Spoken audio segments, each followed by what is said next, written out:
ঠিক বিকেল 4টে নিউজ 18 বাংলায় নিউজ 18 প্রাইম নিয়ে আপনাদের সঙ্গে রয়েছে আমি তমশ্রী। শুরুতেই যে খবরের দিকে নজর রাখবো, বিজেপি নেতা এবার ফোন করলেন কোথায়?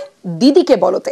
দিদিকে বলোয় ফোন করে ঘর বিজেপি নেতার, মাথা ভাঙার ছবি। দিদিকে বলোয় ফোন বিজেপি নেতার, মাথা ভাঙার বিজেপি নেতার জন্য আবাস সমীক্ষা। মুখ্যমন্ত্রীকে ধন্যবাদ মাথা ভাঙার বিজেপি নেতার।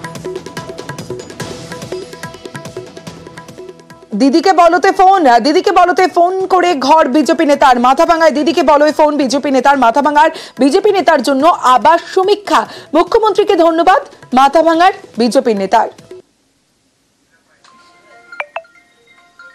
দিদিকে বলো, এই কলে আমি ফোন করছিলাম, তাই আমার নামটা আবাসন যোজনায় ঘর নাম শুনতে পেলাম যে হ্যাঁ সার্ভে এর আগে অঞ্চল থেকে করছে, মিস কল হয়েছিল। তারপর মিস কল হওয়ার পরে তারপর দিদিকে বলো ওই হেড অফিস থেকে বা কলকাতা থেকে একটা ফোন আসছিল যে আপনি মিস কল দিলেন, কি ব্যাপার।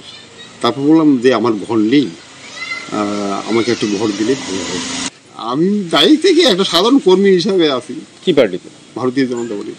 কি দায়িত্বে আছেন? ওই মন্ডল সভাপতি। তো উনি বিজেপি করে আমরা জানি, আর আমাদের মানবিক মুখ্যমন্ত্রী উনি দল দেখে কোনো কিছু প্রকল্প কোনো কিছু বাদ রাখে না, দল দেখে না আমাদের দিদি। তো উনি মুখ্যমন্ত্রী পোর্টালে ফোন করে যে ঘরটা পেয়েছে তাতে আমরা খুশি। উনি পাক, ওনার দরকার আছে ঘরটার, উনি পেয়েছে, আমরা খুশি।